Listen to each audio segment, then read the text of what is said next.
So reading from Srimad Bhagavatam, 10th Canto, Chapter 3, texts 41 to 43. Since I found no one else as highly elevated as you in simplicity and other qualities of good character, I appeared in this world as Prishnigarbha, or one who is celebrated as having taken birth from Prishni. Purport. In the Treta Yuga, the Lord appeared as Prishnigarbha. Srila Vishwanath Chakravarti Thakur says, Prishnigarbha iti soyam Treta Yugva yataro lakshyate. Text 42. Translation. In the next millennium, I again appeared from the two of you, who appeared as my mother, Aditi, and my father, Kashyapa. I was known as Upendra, and because of being a dwarf, I was also known as Vamana.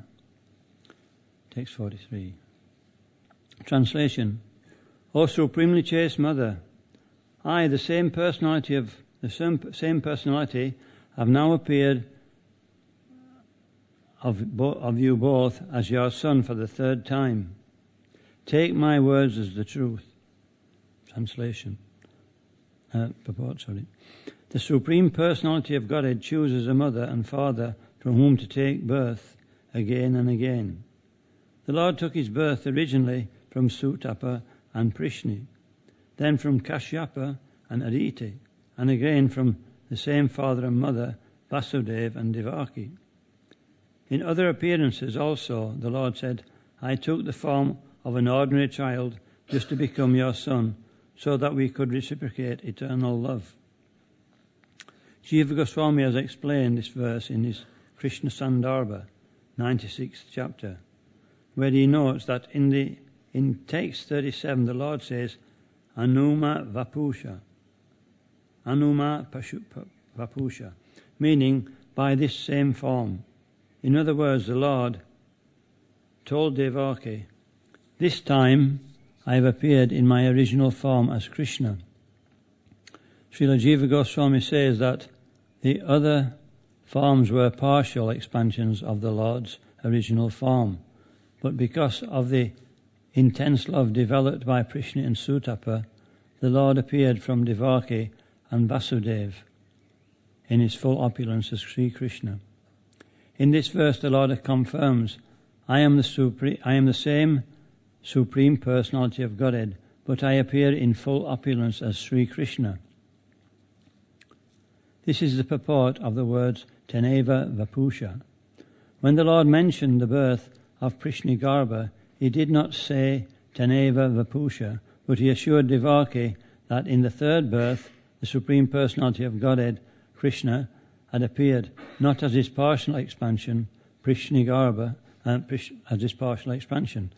Prishnigarbha and Vamana were partial expansions of Krishna, but in the third birth, Krishna himself appeared. This is the explanation given in the Sri Krishna Sandarbha by Srila Jiva Goswami.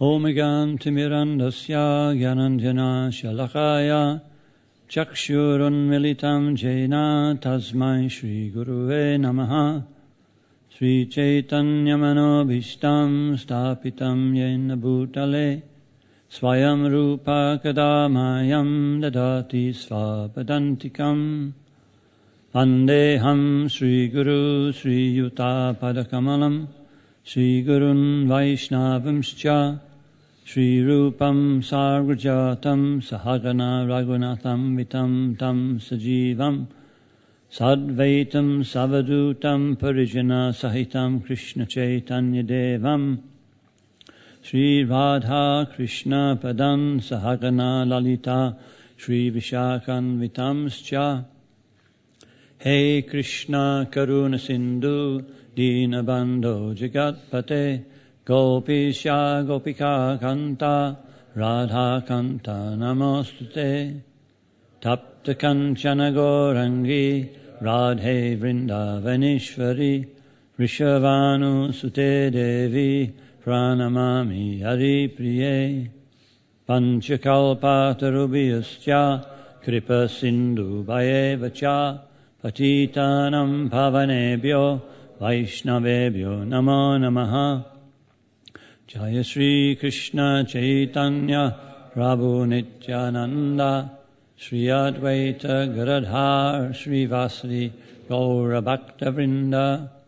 Hare Krishna Krishna Krishna Hare Hare, Hare Rama Rama Rama Hare Hare.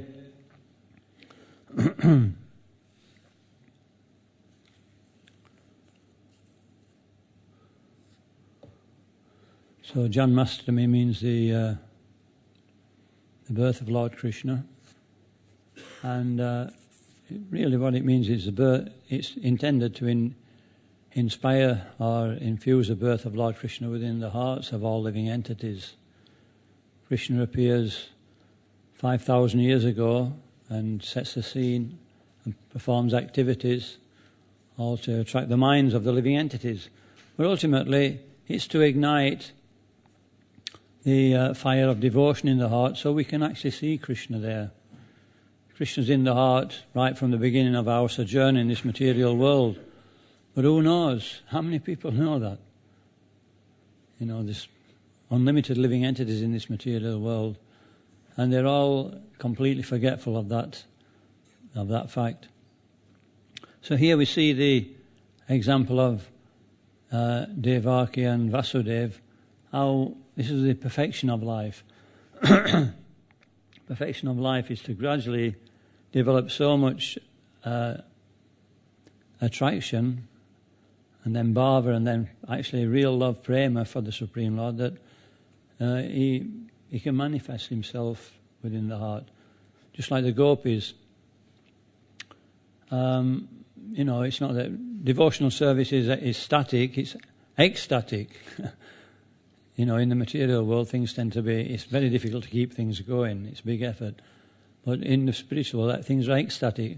And we see in the pastimes in the 10th canto of the gopis, with their relationship with Krishna, they're completely perfect beings. Well, not exactly. Some of them are naturally Nityasiddhas, but others are not on that platform. But, you know, for the purpose of this particular example, we can say they're on that platform. And Krishna is increasing their devotion. His one thing is actually purifying those who are not quite ready to take that post completely. Just like when Krishna blew his flute, then the gopis were so attracted by the sound, they developed so much affection. It wasn't that the husband started running towards Krishna. You know, they hadn't developed that attraction. But the gopis, they sort of immediately dropped everything. But some of them, even though they'd gone through so much purification, they weren't ready to meet Krishna. And so, you know, Krishna had to arrange a situation where because their desire, there was a little bit of doubt in the mind. And so the husbands on that premise could hold them back. And then it says that afterwards they really regretted it. Oh, has anybody had that feeling? What a mistake. If only, this is the material world. If only. And but the difference is when we feel that in spiritual life, it purifies. And so that constant remorse. Does anybody feel remorse? Sometimes. You know, remorse. This is good.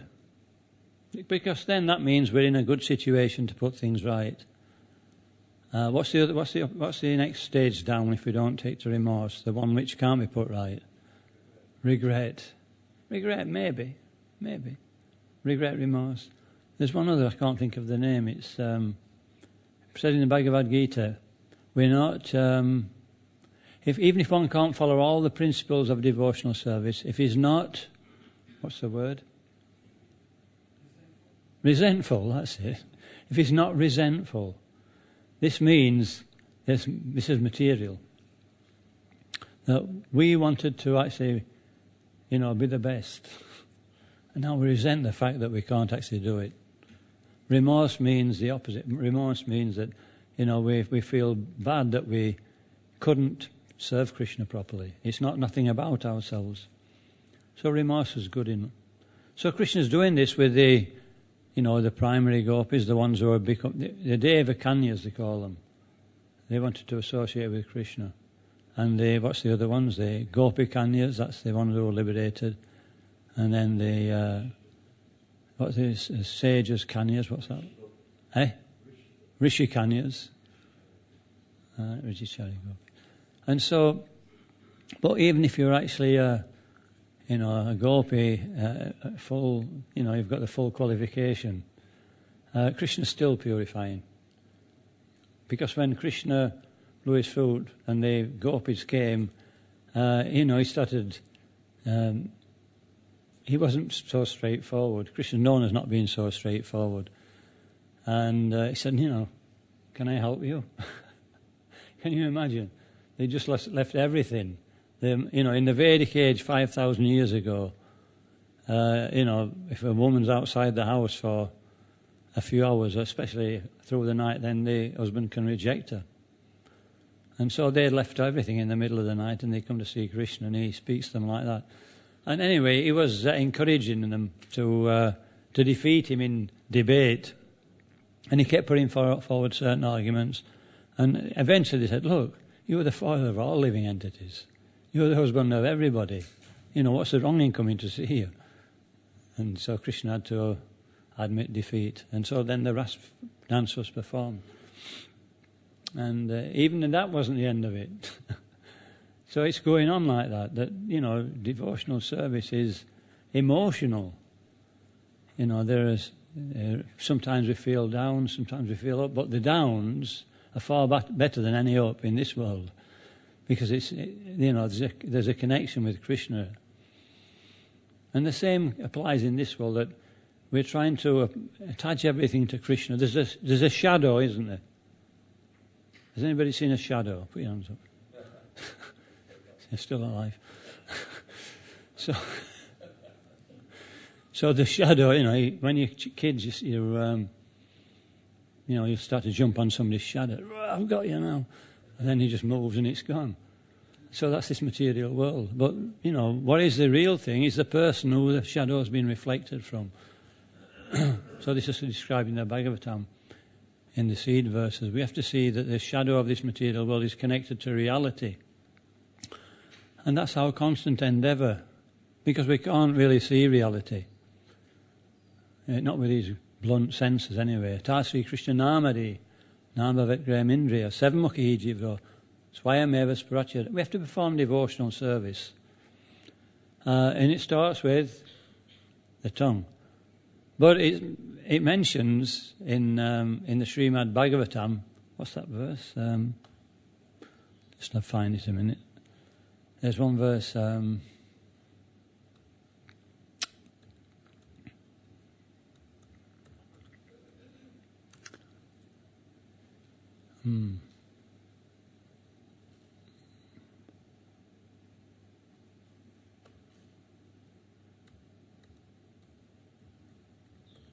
Lost the momentum now. Oh, here we are. Tvam bhakti yoga paribhavita rit saroja. Ase srutexita pato nanavarta pumsham. Yad yat dio ta uragaya vibhavayanti tad tad vapur pradayase sadanugrahaya. And the translation is, O my Lord, your devotees can see you through the ears by the process of bona fide hearing. And thus their hearts become cleansed, and you take your seat there. You are so merciful to your devotees that you manifest yourself in a particular eternal form of transcendence in which they always think of you. So actually think of me, Krishna speaking. So, what is it? What's this saying? It's saying that according to our desire, Krishna manifests. And he manifests not directly inside. This doesn't come while, our perfection of life, while prema comes. But he comes through the bona fide process of shrutexita, by hearing. By hearing, we can actually see. So Vasudeva and Devaki, they're not on that platform. They're on a much higher platform. They're having, Krishna's partially manifesting at some point as their child, and then as their devotion grows, then he manifests a little bit deeper, and then eventually manifests himself fully as Shyamasundar Krishna. Well, not Shyamasundar, Vasudeva Krishna. So how do we develop devotion? Here we say by hearing. This is one process. What's the others? Chanting, yes. That's hearing as well. Shravanam, Kirtanam. Smaranam. And hearing and chanting, then Smaranam, then what else? Padasevanam, service, we'll get there eventually. Padasevanam. Archanam. I worshiping the deity. Because we're talking about, Vasudeva and Devaki actually seeing Krishna.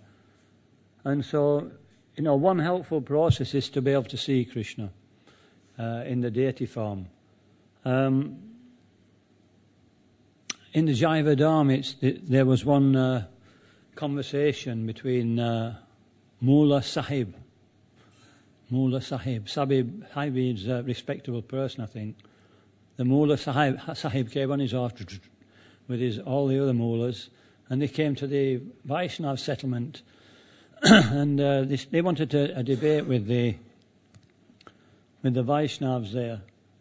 And so all the Vaishnavs, they put Gaura Chandra forward to give the answers to the Mula Sahib's questions, and he was asking about this point because in the Muslim scriptures, they don't accept the form of the Lord.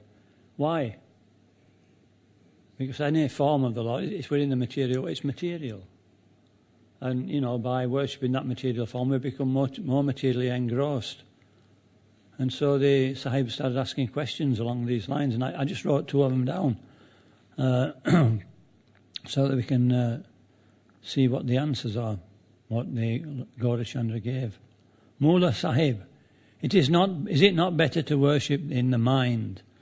And then we're not looking at an idol. We're not trying to see Krishna in the idol, and we have material senses, so we won't really see the proper form of the idol or the deity. And so Gaurachandra replied, the mind is also material. Something so simple, and he completely smashed him straight away. The mind is also material.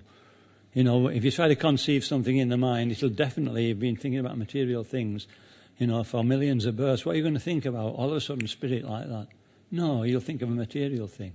It says, so we put, the deities there for the neophytes who've got some common sense.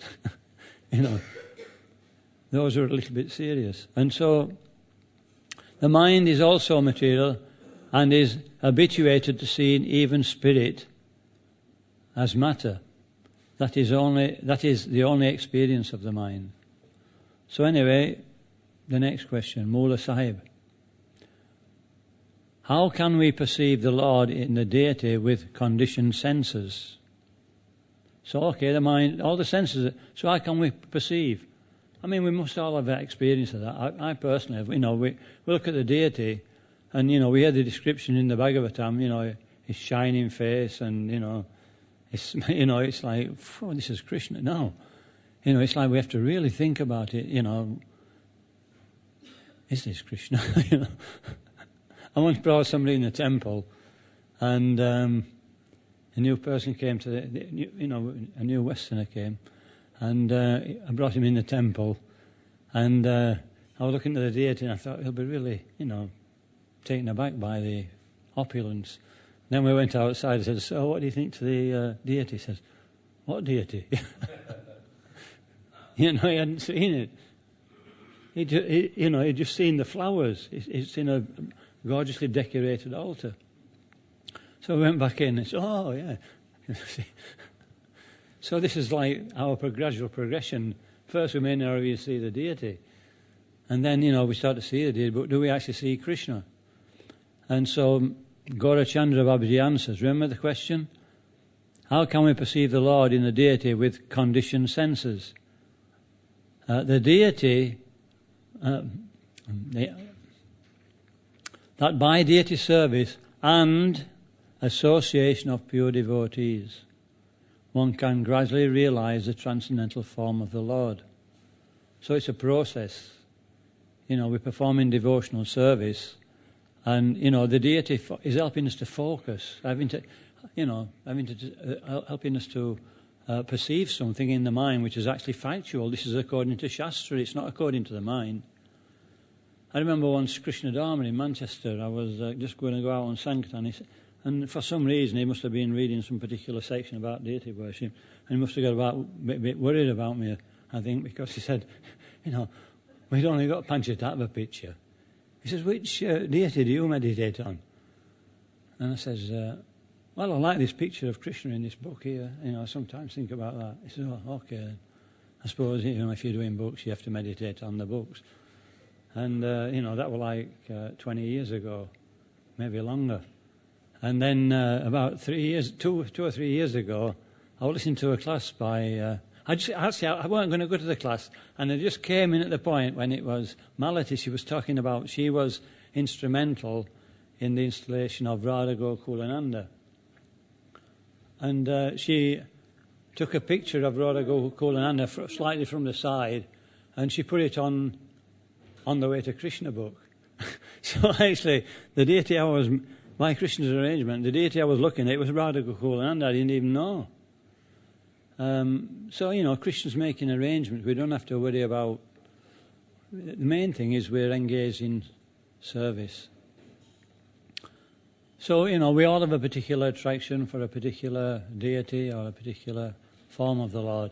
So that's what this verse is saying, that by hearing, that attraction will eventually become manifested before us. We're talking about deity worship because, maybe not so many of us are capable of seeing Krishna directly. Maybe some, I don't know. Like Vasudeva and Devaki. So we're trying to be a little practical with this particular talk. Once Prabhupada was giving class, and he asked one of his disciples to give class, that's right.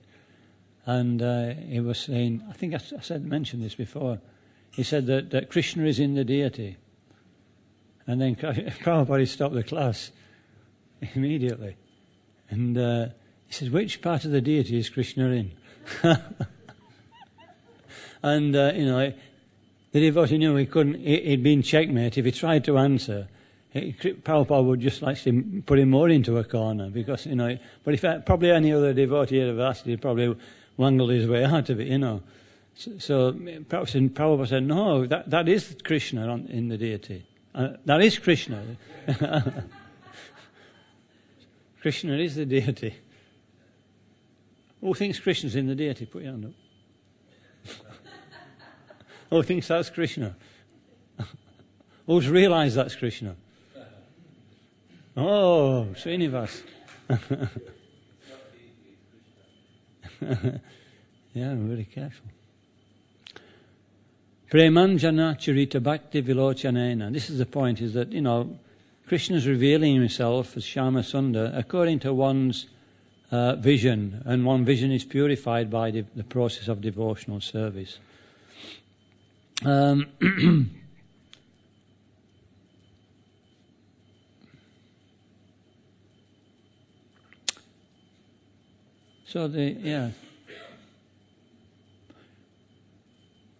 Lord appears.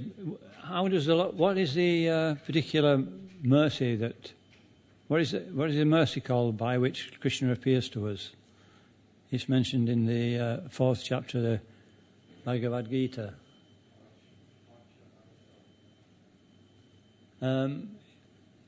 He says, Atma Mayaya, by my mercy. Ajopi Sanav by Atma, Bhutanam Ishvaropisan, Prakritim Stan Adishtaya, Sambhavatme Atma Maya. By my mercy, we're able to see Krishna. So I was reading the Bhagavatam, just a little bit further on from this, and it starts to explain Krishna's mercy. It's the 7th chapter of the Srimad Bhagavatam. And Krishna is speaking to Uddhava. I'll read it word verbatim because it's a very nice section. Is that okay?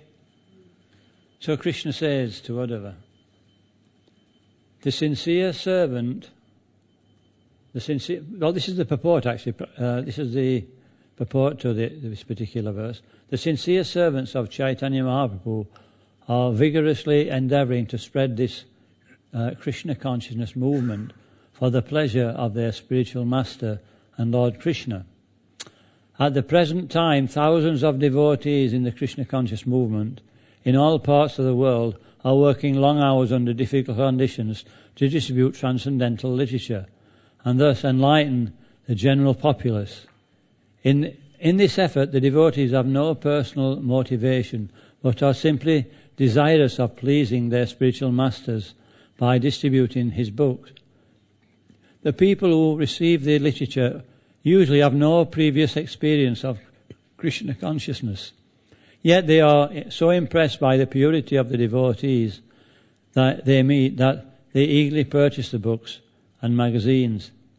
In order to execute the tremendous task of spreading Krishna consciousness, the devotees are tirelessly labouring day and night because they are on the platform of loving devotion. Although superficially such busy devotees may occasionally not think directly of the lotus feet of Krishna. I'll read this again. Although superficially such busy devotees may occasionally not directly think of the lotus feet of Krishna, such loving devotion will undoubtedly take them back to Krishna, lotus feet.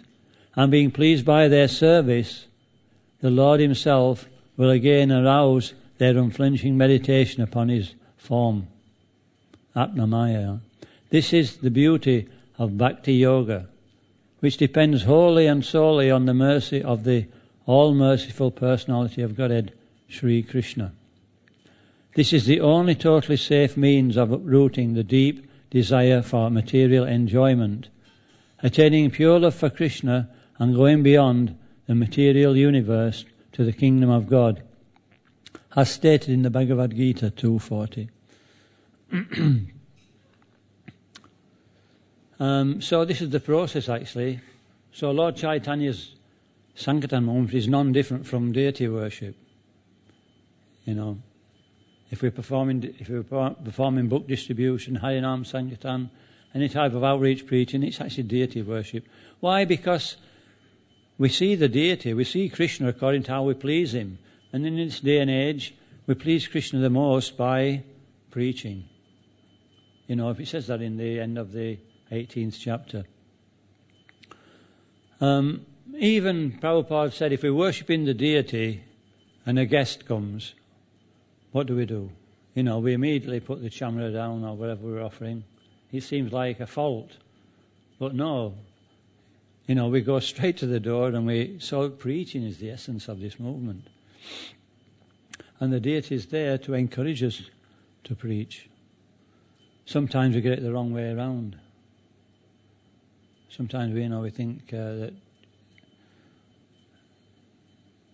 of course, deity worship is so important. But we should be conscious that when we preach, it is deity worship. And then we can achieve the perfection of life. In seeing the deity, would anybody like to hear what it's like to see the deity in perfection? This is a verse by Kapila Muni to his mother Devahuti. Paschyanti te me ruchirani amba shanto. Prashanta, anyway, I can't read it because I got it out of the folio and it's been put on this page and it's not really Sanskrit anymore, it's like some other unusual language. O my mother, my devotees always see the smiling face of my form with eyes like the rising moon, like the rising sun. They like to see my various transcendental forms, which are all benevolent, and they also talk favourably with me. So Prabhupada says in that purport is that this is when we're very advanced, that Krishna does speak to the devotee. The whole process of devotional service ultimately is to be absorbed in Krishna, absorbed in his service or absorbed in his pastimes. And this is explained in the seed verse of the Bhagavad Gita. Matchita matkata prana bodhayasa parasparam katayantastamam nitya tushyanchita romanticha. So, beginnings, the thoughts of my devotees are always actually dwelling in me, and their activities are always dedicated to me. And by that, thinking of Krishna and dedicating our service to Krishna, then it becomes very, very pleasing to the devotee. They are feeling always happy in devotional service.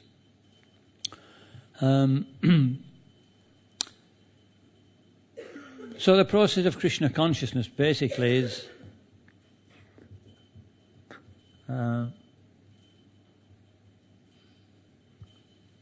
first is deity service.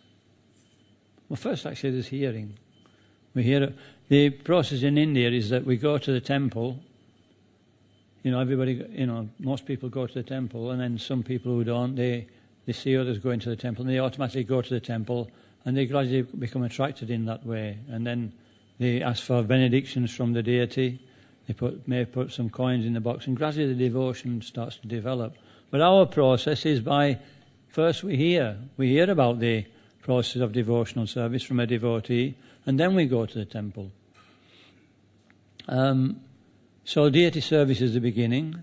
It's also the end in one respect, but it's the beginning for somebody who's not advanced in devotional service. And then what's the next process?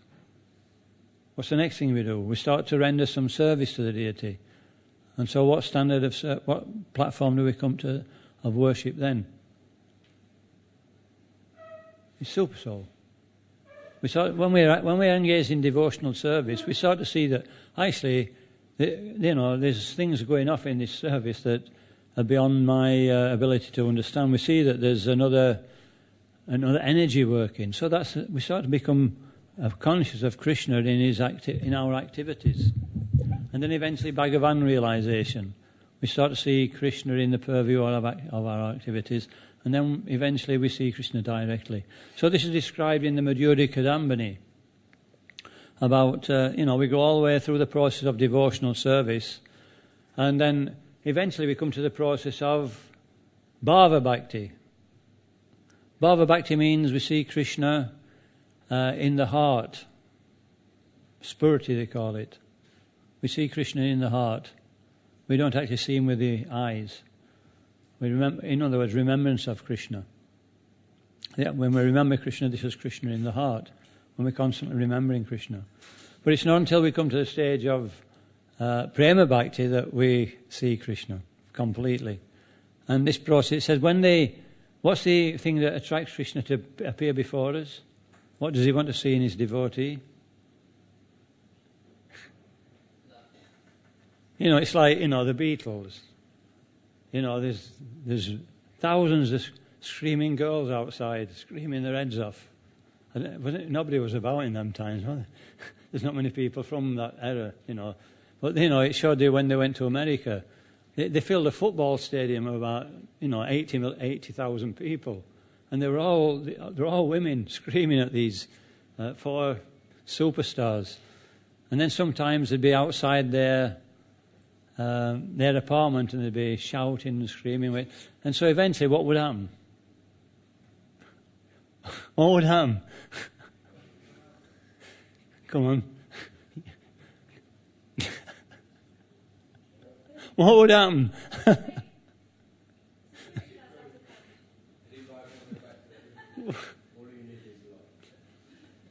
The Beatles are inside, right? There's all these people outside. We want to see you. Screaming away, What would they eventually do? Come out, yeah. We're here, look, we're here. So all that crowd, they were eager. So is anybody that eager to see Krishna yet? So it's eagerness.